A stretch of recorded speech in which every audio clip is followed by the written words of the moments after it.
My husband once told me, "Family always comes first." I believed him. I trusted every word. I thought marrying into his family meant gaining a second home, a circle of love that would never break. But I was wrong. So wrong, because the very people who called me daughter, who hugged me at Christmas, who swore they would protect me, ended up stealing everything that belonged to me. My parents' legacy, my future, my dignity. And the cruelest part? They smiled as they did it. I should have seen it coming, but I was too naive, too hopeful. I thought loyalty meant something. It doesn't. And when I finally uncovered what they had done behind my back, when I pieced together the betrayal that had shattered my world, I made a vow, if they thought I'd stay silent, they had no idea who they were dealing with. Because I had already moved into the house right next door. But what I discovered next changed everything. I grew up believing in fairness. My parents weren't wealthy, but they worked hard, saved every dollar, and built a modest home filled with love. I was their only child, so they poured everything into me, every hope, every lesson, every bit of protection they could give. My father used to say, "This house will always be yours. Our blood, our sweat, our tears are in these walls. Promise me you'll keep it safe." And I promised. But life has a cruel way of testing promises. When I married David, I believed I was marrying someone who shared the same values. He was charming, attentive, the kind of man who opened doors and made you laugh when you least expected it. His family welcomed me with open arms. At least that's how it looked. His mother, Elaine, hugged me at our wedding like I was her own daughter. His father, Richard, gave a toast about unity, about how families weren't just joined by rings, but by trust. His sister, Marissa, complimented my dress a little too many times, but I brushed it off. Back then, I wanted so badly to believe I belonged. We moved into a small apartment after the wedding, saving up for our own place. I worked as a teacher. David worked in finance. It wasn't glamorous, but it was steady. We dreamed of bigger things. Traveling, buying a house, maybe children someday, and for a while, it was good. The kind of good that lulls you into thinking nothing could ever go wrong, but then cracks began to show. It started small. Comments from Elaine at family dinners. "Oh, you're a teacher? That's sweet." Not exactly enough to support a family, though, is it? Or Richard looking around our apartment with thinly veiled disappointment. "Don't worry, you'll get there. With David's career, you'll rise up fast. You just need to focus." Even Marissa, who smiled too brightly, would whisper things like, "Don't take it the wrong way, but my brother deserves the best. You know what I mean, right?" I laughed it off. I told myself they just had sharp tongues, that deep down they cared, but deep down, I think I already knew the truth. They didn't see me as family. They saw me as an outsider. Still, I clung to David. He was my shield. Whenever his parents crossed the line, he would squeeze my hand under the table or change the subject, and I told myself that was enough. But then my parents passed away. It was sudden, a car accident, one phone call, and my world split in two. I'll never forget sitting on the floor of our apartment, the phone still in my hand, shaking so badly I could hardly breathe. David was there, wrapping his arms around me, whispering, "It's going to be okay. I've got you." But nothing felt okay. Nothing would ever be okay again. Their funeral was a blur. Friends, neighbors, distant relatives, all coming to pay respects. Elaine stood by my side, holding my arm as though she were comforting me, but her eyes weren't on the casket. They were on the people murmuring about the house my parents had left behind, the inheritance, my inheritance. I didn't notice it then, but looking back, I see it clear as day. That was the moment her eyes shifted, from sympathy to calculation. After the funeral, I couldn't bring myself to go back to my parents' home. It was too painful. Walking through rooms that still smelled like them, hearing the silence where the laughter used to be. So I told David we'd take our time, decide later what to do. That's when his parents began to circle. "Oh, darling," Elaine cooed one evening, her hand on mine. "Your parents would have wanted you to be practical. Maintaining that house will only drain you. Better to sell it and invest in your future." Richard chimed in, his voice firm. "You need guidance with these things. Don't rush into decisions. Let us help. We've dealt with property, investments. We know how to handle it." I wanted to scream, "It's not yours to handle." But instead, I just nodded, still numb from grief. David said, "Maybe they're right. We should think carefully." And I trusted him, because when you've lost everything, you cling to the one person who says they'll never let you go. Weeks passed. The paperwork arrived, pages and pages of legal jargon I didn't fully understand. David reassured me. It's just the standard process. Dad reviewed it. He says, it'll protect you. Protect me. I signed. I didn't know I was signing away everything, but I'd find out soon enough. At first, life carried on as normal. I still taught at school. David still came home late from work. Elaine still called every Sunday, checking in with her syrupy voice. Then one day, I drove past my parents' old house. Except it didn't look like my parents' house anymore. There was a new car in the driveway, fresh paint on the shutters, a luxury grill on the porch, and standing there holding champagne glasses were Elaine and Richard. Laughing, celebrating, I pulled over, hands shaking on the steering wheel. My parents' legacy, the house they had worked their whole lives for, the house my father had sworn would always be mine, belonged to them now. I stumbled to the front yard, my voice breaking as I asked, What are you doing here? Elaine turned, her smile sharp as glass. Oh, didn't David tell you? It's ours now. You signed the transfer. It's in our name. I couldn't breathe. I couldn't think. You tricked me, I whispered. Richard raised an eyebrow, cool and smug. Tricked? No, protected. You're young, emotional, not in the right state to manage property. We stepped in. It's for the best. For the best. My knees nearly gave out, and in that moment, something inside me shattered. But I smiled. Somehow I smiled, because I knew if they thought they'd stolen my inheritance forever, they hadn't seen what I was capable of yet. And what I discovered next changed everything. The night I discovered my in-laws had stolen my parents' house, I didn't sleep. I lay in bed staring at the ceiling, David steady breathing beside me, my mind replaying Elaine's words again and again. Didn't David tell you? It's ours now. You signed the transfer. He knew, and he didn't say a word. The next morning, I confronted him. David, why didn't you tell me? My voice shook, but it wasn't from fear. It was from rage boiling just beneath the surface. He rubbed his eyes, groggy, as if this conversation was just another inconvenience. Tell you what? That the house, the inheritance, it's in your parents' name. You said the papers were to protect me. His jaw tightened. Babe, calm down. You were grieving. You weren't thinking clearly.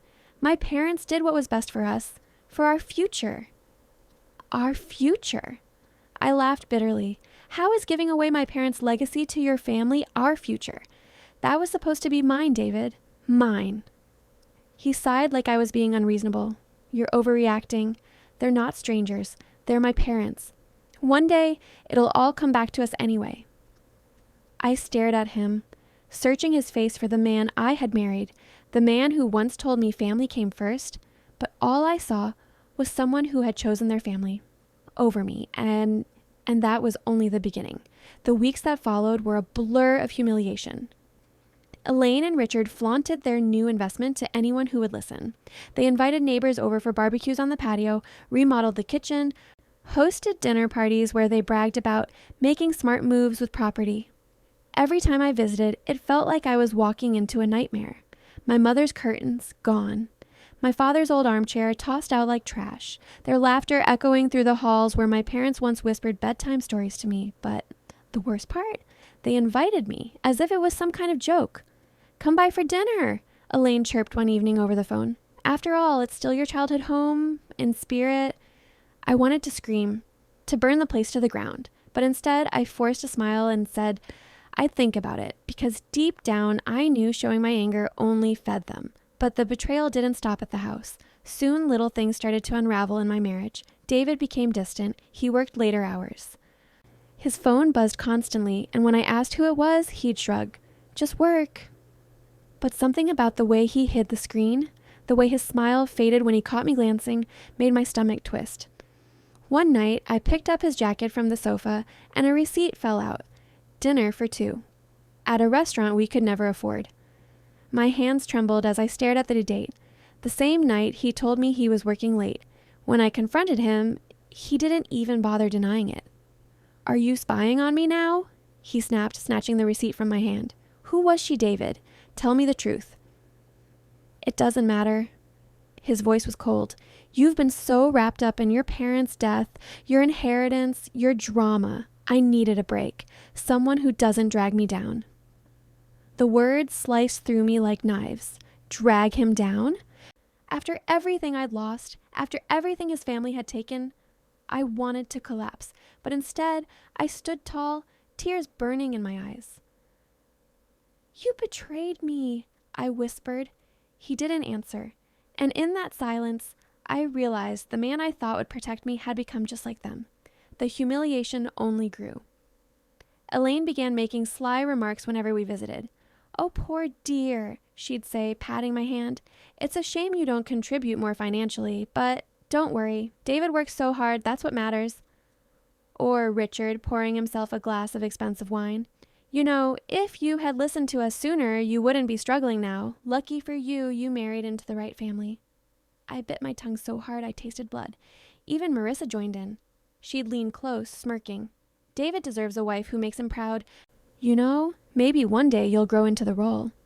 I wanted to slap her, but I didn't because deep inside a fire was building.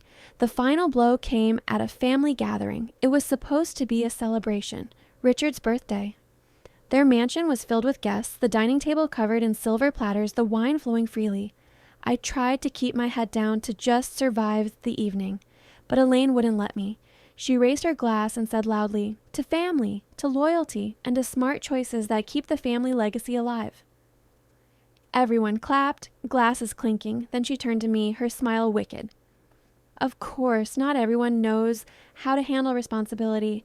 Some people need guidance. Isn't that right, dear?" The room fell silent. All eyes turned to me. My face burned. My throat closed up. I forced a smile, but my voice cracked. "Yes, I suppose so." Laughter erupted, not mine, theirs. I excused myself, rushing to the bathroom before anyone saw the tears. I stared at my reflection in the mirror, my cheeks streaked, my eyes hollow, and in that moment, I broke. Not from weakness, but from realization. They would never stop, not until I was crushed beneath them. But I wasn't going to let that happen. Not anymore. The next day, I went back to my parents' house, their house. I stood outside, watching Elaine trim roses in the front yard. She looked up, her face twisting into a smile that didn't reach her eyes. "Ah, if it isn't our little guest, come to visit?" My fists clenched, nails digging into my palms. "This is my home. You stole it from me." She laughed, actually laughed. "Stole? No, dear. We saved you from yourself. You were drowning, and we gave you air. You should be grateful." Grateful. That word rattled in my skull. I turned and walked away without another word, because in that moment, I knew something she didn't. I wasn't going to fight them head on. I wasn't going to scream or beg or try to take back what they had stolen. No, I was going to wait, watch, plan. And when the time was right, I would make them choke on their own arrogance. But what happened next? It was darker, crueler, more humiliating than I ever imagined, because betrayal has a way of multiplying. And before my revenge could even begin, I had to survive the rock bottom they were about to drag me into. I didn't know how much lower I could sink. Everywhere I turned, I was trapped. At home, David barely looked at me anymore. He was always on his phone, always working late, always brushing past me as though I were just a shadow in his house. At school, my students noticed the difference. "Are you okay, miss?" they'd whisper. And I'd smile, pretending everything was fine, while inside I was hollow. And every time I closed my eyes, I saw Elaine's smirk, Richard's cold stare, Marissa's mocking grin. I was living in a prison built out of betrayal. One night, after another fight with David, his words sharp, his eyes full of contempt, I walked out of our apartment and drove. I didn't know where I was going, but somehow I ended up parked outside my parents' house again, their house. The lights glowed inside, laughter spilling through the windows. Elaine's laughter, Richard's voice, glasses clinking. I sat there in the dark, gripping the steering wheel, my chest aching. And for the first time in my life, I thought about giving up. Maybe they were right. Maybe I wasn't strong enough. Maybe I didn't deserve what my parents worked for. Tears blurred my vision. I leaned against the wheel, sobbing. That was my rock bottom. But sometimes, rock bottom is where the cracks appear. And in those cracks, light slips through. The light came from something unexpected.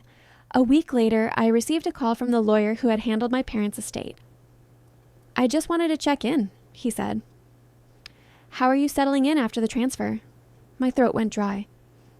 The transfer? You mean when the house went to my in-laws? He paused. Well, technically it went into a trust under their names, but I assumed you were aware. No, I whispered. I wasn't aware. I was grieving. They told me it was to protect me. There was a long silence. Then he said carefully, You should know, I advised against it.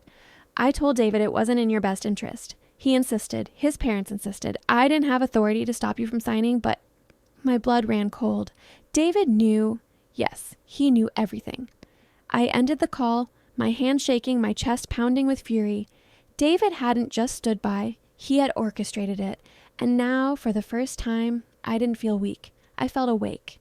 That night, I started digging. Old emails, bank statements, records from the lawyer. I discovered things I'd never imagined. Loans taken out in David's name, backed by my parents' property. Business investments funneled into Richard's failing ventures. Marissa using the house as collateral for her luxury car lease. They hadn't just stolen the house. They were bleeding it dry, milking every ounce of value as though my parents' legacy were their personal piggy bank. And in that discovery, a new thought formed. If they were careless enough to use my inheritance for their greed, maybe I could use their greed against them. But I couldn't do it alone. Help came from the last person I expected. One afternoon, at school, after class, a parent lingered behind. A woman named Claire. Her son was in my class, a shy boy with kind eyes. She hesitated, then said softly, I hope I'm not overstepping, but you don't look well. Is everything okay at home? Something in her voice, genuine, uncalculated, broke me. For the first time, I told someone the truth. About the house, about David, about his parents. She listened, her brow furrowed, her fists clenched. And when I finished, she said, I know people like that. Arrogant, entitled, they think they can take whatever they want because no one dares fight back. But trust me, everyone has a weakness. I laughed bitterly. They're too powerful, too connected. I'm just me. She shook her head. Don't underestimate yourself, and don't underestimate karma. Sometimes all it takes is one push and they crumble on their own. Her words stayed with me. One push. I drove home that night, her voice echoing in my head, and as I passed my parents' old house, I saw Elaine outside again, barking orders at contractors, her hands full of shopping bags. Arrogant, entitled, untouchable, but not invincible. Not if I could find the right push. The push came sooner than I thought. I was cleaning out some boxes one evening, boxes I'd taken from my parents' attic before Elaine swooped in. Inside, beneath old photo albums, I found a folder. It was my father's, records, meticulous records. He had kept notes of every conversation with Richard about money, every loan Richard had begged for, every time Elaine hinted about helping with bills, and then at the very bottom of the folder, a small cassette tape. My father's handwriting scrawled across the label, Insurance. My hand shook as I dug out an old recorder and pressed play. The static crackled, then voices. Richard's voice, Elaine's, my father's. On the tape, Richard was asking for money, again, and my father, weary but firm, said, This is the last time. If you ever try to take advantage of my daughter after I'm gone, this tape will bury you. I froze. My father had known. He had seen through them long before I did. He left me a weapon I could use. That night, I sat in silence, clutching the tape. My tears weren't from grief anymore. They were from clarity. I finally understood. I wasn't powerless. I wasn't broken. I was armed, and I wasn't going to waste another second wallowing. I was going to take everything they stole from me, and more. Because if they thought I'd fade quietly into the background, they were wrong. I was done being the victim. Now, I was the hunter. The next morning, I drove past their mansion again, but this time I didn't look away. I stared at the house, my house, and whispered under my breath, Enjoy it while you can. Your time is running out. Because I had a plan that started with me moving into the house right next door, and they would never see it coming. Moving into the house next door was the first step. When the realtor asked why I was buying such a big place all alone, I smiled faintly and said, For the view. And oh, what a view it was. Every day I could look out my window and see Elaine's smug face, Richard's entitled swagger, and Marissa's fake designer handbags dangling from her arm. They had no idea I was watching, no idea I was waiting, and no idea I had the power to ruin them all. The cassette tape was my anchor, proof of my father's foresight, but I needed more. So I played the role of the grieving daughter, the fragile wife, the broken teacher who couldn't fight back. While in secret, I was collecting ammunition, emails, bank transfers, contractor bills. Even the nanny Elaine had hired for her social calendar slipped after a few glasses of wine and confessed how the family treated her like dirt. Piece by piece, I built a puzzle that revealed not just cruelty, but corruption. Because Richard wasn't just living off my parents' money, he was funneling it into shady deals, inflating invoices, and donating to himself through fake charities. And Elaine? She was bragging about it at luncheons, completely oblivious that people recorded everything these days. I had evidence, mountains of it, but revenge isn't just about what you have, it's about how you use it, and I wanted them to feel it. Step 1, Marissa. She was the weakest link, desperate for attention, obsessed with status. I started small. Anonymous tips to her university about plagiarism, whispers about fake internships, screenshots of her borrowed essays. It didn't take long. One morning, as I sipped coffee on my porch, I saw her storm out of the mansion in tears, screaming at Elaine that her scholarship had been suspended pending investigation. Elaine barked back furious, but Richard only muttered something about damage control. I smiled into my cup. 1 down. Step 2. David. Oh, David, my husband, the man who swore vows and broke every single one. I knew where he was every Thursday. Working late, he'd say, but really it was dinners with another woman. I didn't even need to follow him. His credit card statements and Uber rides gave me the full itinerary, but instead of confronting him, I let him dig his own grave. I forwarded the receipts, the photos, the hotel bookings, straight to his boss's wife. 2 weeks later, David came home with his face pale as a ghost. He'd been called into HR. There were whispers of an ethics review, and his shiny corporate ladder, slippery as ice now. That night, he tried to pick a fight with me, demanding to know if I'd said anything.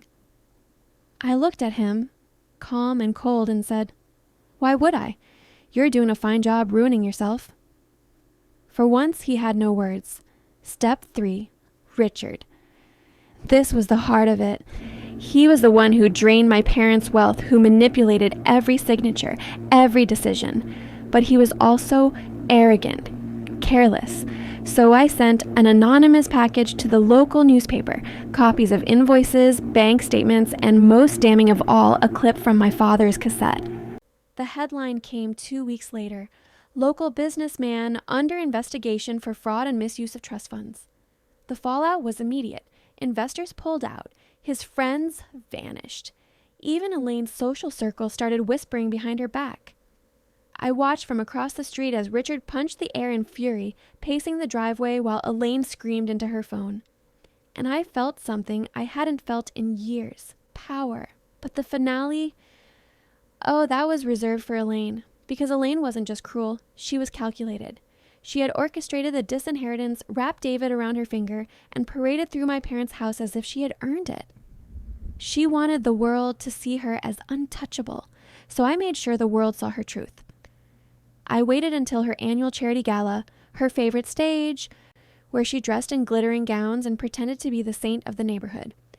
And that night, as she raised her glass to make a speech, the projector flickered. One by one, photos appeared on the giant screen, receipts of luxury goods bought with my parents' estate funds. Recordings of her mocking me, mocking my parents, laughing about how easily she snatched everything. The crowd gasped, phones came out, whispers turned to shouts. Elaine froze on stage, her smile collapsing, and then came the final blow, the recording, my father's voice. "If you ever try to take advantage of my daughter after I'm gone, this tape will bury you." Silence. Elaine's hands trembled. Richard's face turned ashen. Marissa sobbed into her hands. And me? I stood in the back of the room, unseen, watching them crumble. Poetic justice. The fallout was brutal. Richard's businesses collapsed. Investors sued. The house, my parents' house, was seized as part of the fraud investigation. Elaine became a pariah. No more luncheons, no more galas. Her so-called friends turned their backs. Marissa transferred to another school, whispering about mental health leave, but everyone knew the truth. And David begged. He came to me one rainy night, drenched and desperate. "Please," he choked out. "I made a mistake. We can fix this. We can start over." I looked at him for a long moment. This man who stood by while his family destroyed me, who cheated, lied, and abandoned me. And I said the one word that sealed his fate. No. Then I closed the door in his face. For the first time in years, I felt free. Not just free from them, but free from the weight of betrayal, free from the chains of silence. I didn't need to shout my victory from rooftops. Their downfall was loud enough. And as I stood on my porch, watching the mansion across the street grow darker day by day, shutters close, cars gone, I whispered to myself, "This is for you, Mom. This is for you, Dad." Because in the end, revenge wasn't about anger. It was about balance. And finally, the scales had tipped back in my favor. The house across the street is empty now. Its windows are dark, its driveway overgrown with weeds, its once manicured garden choked by silence. Sometimes I still catch myself staring at it, remembering the glittering parties, the smug laughter spilling out of its walls, the way Elaine paraded around as if she had conquered the world. Now? It's nothing but an abandoned shell. And strangely, I don't feel sadness. I feel peace. After the scandal broke, life moved quickly. Richard was tied up in court hearings, his accounts frozen, his reputation shredded beyond repair. Elaine couldn't step into a grocery store without whispers following her every move. Marissa disappeared into obscurity, her Instagram feed now a barren wasteland of motivational quotes and taking time for myself. And David. He lost his job within months. The firm couldn't risk being associated with someone so reckless, especially after his affair went public. He texted me for weeks begging, "Just talk to me. We can fix this. You're the only one who understands me." Each message was more desperate than the last. I never replied, because I finally understood something. His pain wasn't my responsibility anymore. His downfall wasn't my burden to carry. He had made his choice, and I had made mine. In the quiet that followed, I started to rebuild. I poured my energy back into my students, staying late after school to help them with projects, cheering at their recitals, laughing with them when they surprised me with birthday cupcakes in the teacher's lounge. For the first time in years, I felt like myself again. Not the daughter who lost everything, not the wife who was betrayed, just me. And it felt good. No, it felt incredible. My parents' house was gone. I knew I'd never step foot inside it again, and maybe that was for the best. Too many ghosts haunted those halls, but I created a new home. Warm, safe, filled with plants and sunlight. A place that was mine and mine alone. Friends who once pitied me now admired me. They'd whisper, "You're so strong." "I don't know how you did it." I'd smile and simply say, "Because I had no choice." And that was the truth. Sometimes life doesn't give you easy roads. Sometimes it strips you down to nothing and dares you to rise. And rise I did. There were nights when I replayed it all, the betrayal, the lies, the cold laughter across the dinner table. For a while, those memories cut deep, but eventually I realized they no longer controlled me. I had turned the pain into power, the betrayal into balance, and the silence into freedom. That's when I knew I had truly won. Not because Richard was disgraced, not because Elaine was humiliated, not because David was abandoned, but because I was free. Months later, I heard from a mutual friend that Richard had broken down in court, screaming that she set me up, while Elaine buried her face in her hands. The judge wasn't impressed. The gavel came down hard. Their empire of greed crumbled to dust. And that was the day he realized he'd lost everything. And the irony? I didn't even have to lift a finger. I just revealed the truth they tried so hard to bury. The rest was karma. David's story ended differently. He moved back in with his parents, a grown man with nothing to show for the years he wasted chasing power and lies. Sometimes, late at night, my phone still buzzes with an unknown number. A simple text, "Please, just once, hear me out." But I never do. Because the woman who once begged for scraps of love, who once cried herself to sleep wondering why she wasn't enough, She doesn't exist anymore. She died the day they betrayed her. And in her place, I was reborn. Stronger, wiser, untouchable. People ask me if I'd ever forgive them. Forgive Elaine for scheming. Forgive Richard for stealing. Forgive David for betraying me? I always answer the same way. I don't carry hate in my heart, but I also don't carry them in my life. And that's enough. Because forgiveness isn't about letting someone back in. Sometimes forgiveness is simply closing the door and never opening it again. One evening, as the sun set over my quiet street, I sat on my porch with a cup of tea and thought about my parents. If they could see me now, would they be proud? I like to believe they would. Not because of the revenge, not because of the exposure, but because I found my voice again. Because I stood up for myself when no one else would. Because I finally lived life on my terms. I whispered into the wind, "I did it, Mom. I did it, Dad." And for the first time in years, the ache in my chest lifted. The phone rings sometimes. Elaine, perhaps. Maybe Richard. Maybe even David on a different number. But I never answer. Because some chapters aren't meant to be reopened. Some ghosts are better left outside. I sip my tea, smile softly, and let the phone buzz until it dies. Now, my parents call me every week, but I never answer. Because this time, the silence belongs to me, and it is the sweetest sound of all.